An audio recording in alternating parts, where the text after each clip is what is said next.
अब आ जाते हैं हम अपनी सबसे लास्ट और आखिरी कैटेगरी में, जहाँ पर आपका कोई स्किल भी नहीं है, आपके स्कोर्स भी नहीं है और आपको कोडिंग भी नहीं आती है।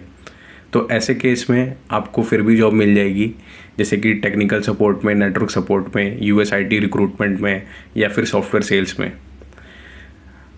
इसी के साथ ही अगर आपने मेरी लास्ट वीडियोस नहीं देखी होगी तो मैं आपसे ये कहना चाहूँगा कि आप उसे जाकर ज़रूर देखें, क्योंकि मैंने उसमें आपको बताया था कि आप बीसीए करने के बाद कौन कौन सी डोमेन में जॉब ले सकते हैं। इसी के साथ ही मैंने आपको ये भी बताया था कि आप कैसे कंसल्टिंग फर्म्स में, मेजर आईटी सर्विसिंग फर्म्स में, स्टार्टअप्स में, बोथ फंडेड और नॉन फंडेड स्टार्टअप्स में जॉब लेने की ट्राई कैसे कर सकते हैं। Hi everyone, thank you so much for visiting my channel again. तो सबसे पहले तो टेक्निकल सपोर्ट या नेटवर्क सपोर्ट में जॉब करने के लिए मैं आपको बता दूं कि कोई परसेंटेज क्राइटेरिया नहीं है। अगर आप पास हैं, आपका ग्रेजुएशन हो गया है आईटी बैकग्राउंड से, तो आप कॉन्ग्रेचुलेशंस, इसमें एलिजिबल है और ये कंपनीज भी मास हायरिंग करती हैं, तो यहाँ पर आपका सिलेक्ट होने का चांसेस ज़्यादा है। सिमिलरली क्योंकि ये यूएस के कस्टमर्स को टेक्निकल सपोर्ट वगैरह देते हैं या फिर ऑस्ट्रेलिया के, यूके के, तो आप समझ जाइए कि जो आपकी टाइमिंग्स होगी वो वेरी करेगी। तो हो सकता है कि आपका मोस्टली तो नाइट शिफ्ट होगा, लेकिन कभी कभी अब तो ऐसा भी होने लगा है कि आपको रोटेशनल शिफ्ट मिलेगा, जैसे कि आप कभी दोपहर में काम करेंगे, कभी रात में काम करेंगे, कभी सुबह काम करेंगे। तो ये भी डिपेंड करेगा, वो भी आपको 2-2 महीने के गैप में दिया जाएगा। ऐसा नहीं कि आज आपको रात में काम कराए कल सुबह काम करा लेंगे, ऐसा कुछ नहीं है। और इसमें आपको जो सैलरी होगी वो भी बहुत अच्छी होगी, क्योंकि आपको इतना स्ट्रेस दिया जा रहा है कि आपको रात में जाकर जॉब करना है वगैरह। सिमिलरली आपको ऐसा लगता होगा कि अगर मैं इसमें काम करूँगा तो मेरी सैलरी कम होगी, तो मैं आपको बता दूँ यहाँ पर जो आपका पैकेज होगा वो मोस्टली डेवलपर के पैकेज से ज़्यादा होगा। ठीक है, अगर आप यहाँ पर जॉब करते हैं तो मैं आपको ये बता देता हूँ कि जैसे कि आपने सॉफ्टवेयर सेल्स में जॉब की है तो वहाँ पर आपको इंसेंटिव्स बहुत ज़्यादा मिलेंगे अगर आप अपना टारगेट वगैरह अचीव करते हैं। तो सिमिलरली वहाँ पर आपको स्ट्रेस भी बहुत ज़्यादा दिया जाएगा। लेकिन आपका जो, जैसे मान लीजिए कि आपने किसी कंपनी को ज्वाइन किया, तो आपका जो सैलरी होगा वो 3 लाख होगा, जो कि डेवलपर से, जो कि कोई कोडिंग वगैरह कर रहा है तो उससे काफ़ी ज़्यादा होता है। सिमिलरली अगर आपको कोई ये कह रहा है कि, जैसे होता है कि लोग काम करने के बाद ये कहने लगते हैं कि जो यहाँ पर सैलरी है वो स्टैग्नेंट है, लेकिन मैं आपको ये कहूँगा कि आप यहाँ पर स्विच मारते रहिएगा।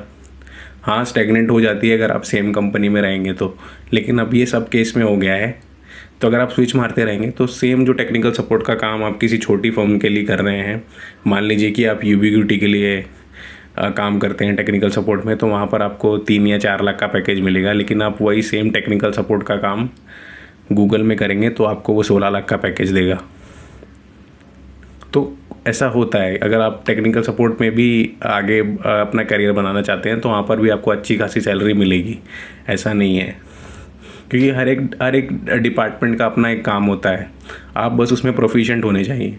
क्योंकि अभी तक आप ग्रेजुएशन कर रहे थे, आपने कोई स्किल वगैरह नहीं सोची, आपके दिमाग में कोई गोल नहीं है। लेकिन जैसे ही आप इन कंपनीज़ में जॉब करेंगे तो आपके दिमाग में एक विज़न आ जाएगा, एक गोल आ जाएगा, तो हो सकता है कि आप अपने करियर में एक्सेल कर जाए। क्योंकि आप वहाँ पर फिर कोई एक चीज़ पकड़ लेंगे। अगर कोई एक चीज़ पकड़ने के बाद आप उसमें आगे बढ़ते जा रहे हैं तो ऑब्वियस सी बात है आपको पैसा मिलने लगेगा। क्योंकि अगर आप अपने घर के बाहर एक चाय की टपरी भी लगाएंगे और उसे रोज़ लगाएंगे तो हो सकता है कि कभी ना कभी वो चलने लग जाए। डिपेंड करता है कि कितना आप उसमें एफर्ट मार रहे हैं, कितना दिमाग लगा रहे हैं, कैसे उसे बढ़ाने का ट्राई कर रहे हैं। ठीक है, तो हो सकता है आपने अभी तक कुछ मेहनत नहीं की है, लेकिन इसका मतलब ये थोड़ी है कि आप आगे भी मेहनत नहीं करेंगे। तो आप आगे ट्राई करते रहिएगा तो आपका उसमें भी ज़्यादा सैलरी आपको मिल जाएगी। अगर आप मान लीजिए इसी टेक्निकल सपोर्ट के रोल में ही अगर आप यूएस के किसी कंपनीज में स्विच हो जाते हैं या फिर यूएस चले जाते हैं, एमबीए वगैरह कर लेते हैं, तो आप ऑपरेशंस मैनेजर वगैरह बन जाएंगे, जहाँ पर आपकी सैलरी बहुत ज़्यादा होगी। तो इसमें भी अच्छा खासा स्कोप है आपका। इसलिए मैं ये कहूँगा कि आप ऐसा मत करिएगा कि आपको किसी ने कह दिया कि कोई स्कोप नहीं है, तेरा तो मार्क्स कम है, अब तू एमसीए कर ले। अगर एमसीए नहीं करेगा तो तेरा कुछ भी नहीं होगा। और एमसीए करने के बाद भी मैं आपको बता दूं कि आपसे यही कहा जाएगा कि तेरा मार्क्स जो है वो 60% से कम है और तुझे कुछ आता भी नहीं है। तो इससे अच्छा यही है कि आप अभी से जॉब करने में घुस जाइए, आपको अच्छा खासा ग्रोथ आगे चल के मिल जाएगा। इन सब चक्करों में मत पड़िए, नहीं तो फिर आपको एमसीए करने के बाद कुछ लोग ये भी रेकमेंड करेंगे कि आपको अब टीचर बन जाना चाहिए। मेरे कुछ दोस्त हैं जो अब एमटेक करके टीचर बनने या फिर पीएचडी करके टीचर बनने का ट्राई कर रहे हैं, लेकिन इन सब चीज़ों में आप मत घुसिएगा।